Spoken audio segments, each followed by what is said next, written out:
The church of South India diocese of Medak holy trinity church Bolarum సమర్పిస్తున్న అనుదిన వాక్య ధ్యానాలను వీక్షిస్తున్న ప్రియమైన ప్రేక్షకులందరికీ మన ప్రభు అయిన యేసుక్రీస్తు పరిశుద్ధ నామమున మా హృదయపూర్వక స్వాగతం. మన అనుదిన వాక్య ధ్యానాలలో మన ప్రియులు పెద్దలు శ్రీమతి జె పద్మలలిత జనార్దన్ గారు లేవియా కాండం నుండి మనకు అందిస్తున్న ధారావాహిక సందేశాలు మనం వింటున్నాం. ఈనాటి సందేశాన్ని వినక మునుపు ఈ భక్తి గీతాన్ని విందాం.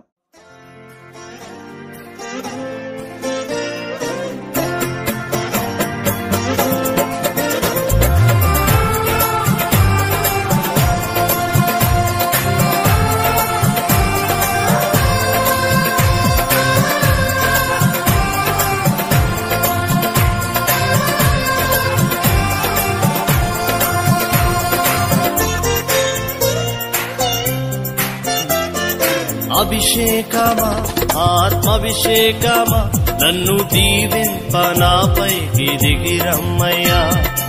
అభిషేకమా ఆత్మాభిషేకమా నన్ను దీవింప నాపైకి దిగిరమ్మయ్యా.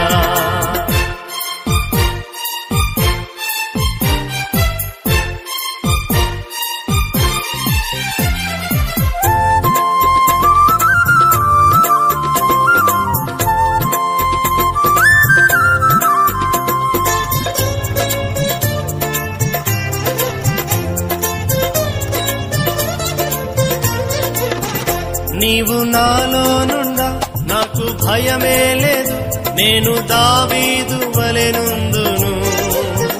నీవు నాలో నుండా నాకు భయమే లేదు, నేను దావీదు వలెనుందును. గొల్యాతును పడగొట్టి జయముందేదన్, గొల్యాతును పడగొట్టి జయముందేదన్.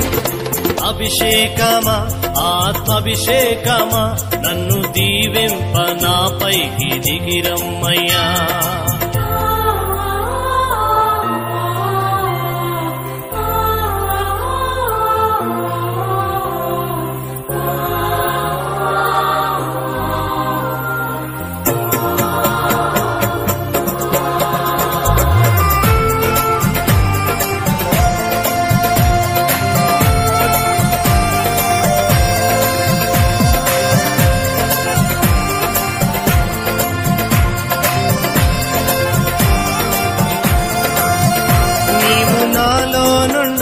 నేను ఎలీషావలే యోర్దానును విడగొట్టేదన్.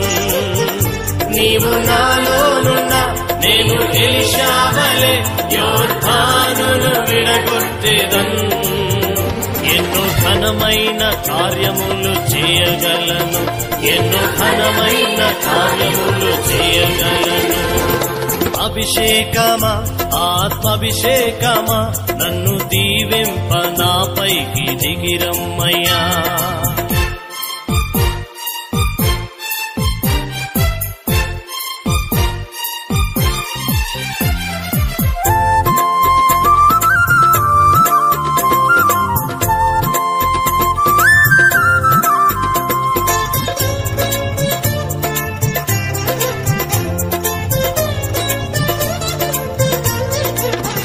నీవు నాలో నుండా నేను స్టెఫను వలె ఆత్మ జ్ఞానముతో మాట్లాడేదను. నీవు నాలో నుండా నేను స్టెఫను వలె ఆత్మ జ్ఞానముతో మాట్లాడేదను. దేవదూతల రూపములో మారిపోదును, దేవదూతల రూపములో మారిపోదును. అభిషేకమా ఆత్మాభిషేకమా నన్ను దీవింప నాపైకి దిగిరమ్మయ్యా. ఓ అభిషేకమా ఆత్మాభిషేకమా నన్ను దీవింప నాపైకి దిగిరమ్మయ్యా. అభిషేకమా ఆత్మాభిషేకమా నన్ను దీవింప నాపైకి దిగిరమ్మయ్యా. అభిషేకమా ఆత్మాభిషేకమా నన్ను దీవింప నాపైకి దిగిరమ్మయ్యా.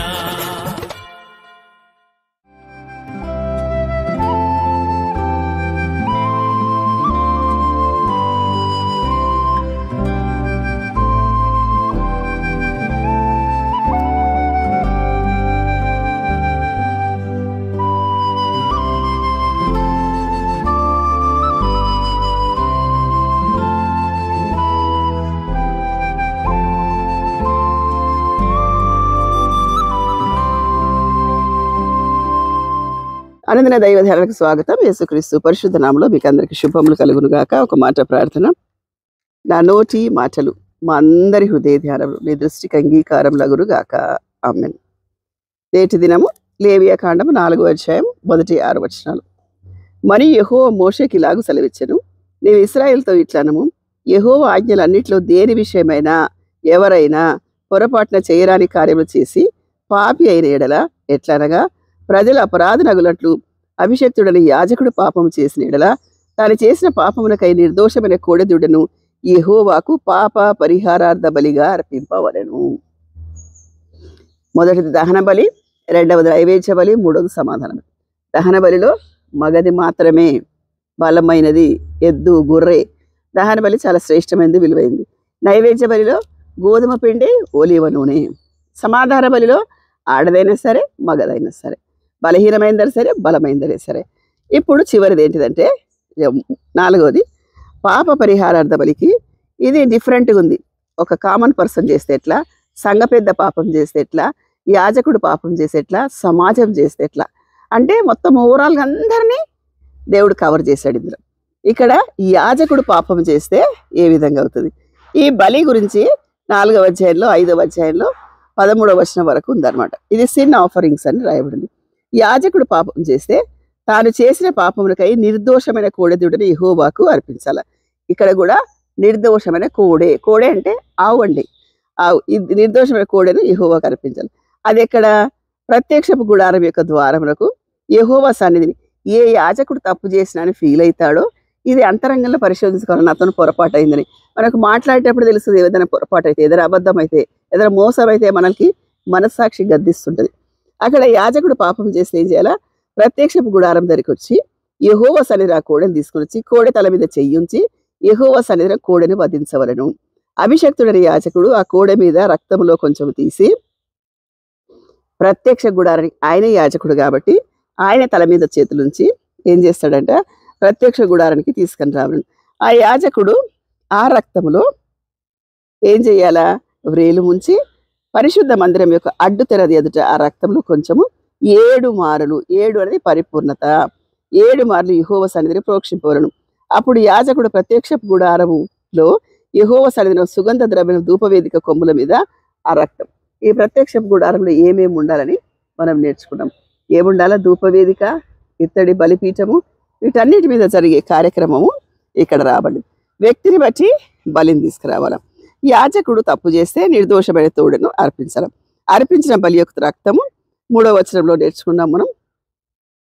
ఆ రక్తాన్ని అక్కడ బలిపీఠపు రక్తాన్ని ముంచి 7 సార్లు ప్రోక్షించాలి. తర్వాత ఇంకా ఏమి చేయాలా, ఇది ఇక్కడ చూడండి. అప్పుడు యాజకుడు ప్రత్యక్ష గుడారంలో యెహోవా సన్నిధిని సుగంధ ద్రవ్యాలు ఆ ధూప వేదిక మీద ప్రోక్షించాలి. కొంచెం తీసి చమరాలంటే ఇట్లా రాయాలన్నమాట. తర్వాత మరియు అతడు పాప పరిహారార్థ బలి రూపమైన ఆ కోడె క్రొవ్వు అంతయు దాని నుండి తీయవలను. అంతరంలోని క్రొవ్వుని ఇక్కడ కూడా క్రొవ్వు తీసేయాలా అనేసి అంటే ఏహ్యమైంది, దేవునికి ఇష్టం లేదు, దేవునికి అంగీకారం కాంది, దేవునికి ఆమోదయోగ్యంగా అంది క్రొవ్వులాగా అనమాట. అది అడ్డగించేది, ఒక ఆబ్స్టికల్. అది దాన్ని ఏం చేయాలంట, కాల్చివేయాల.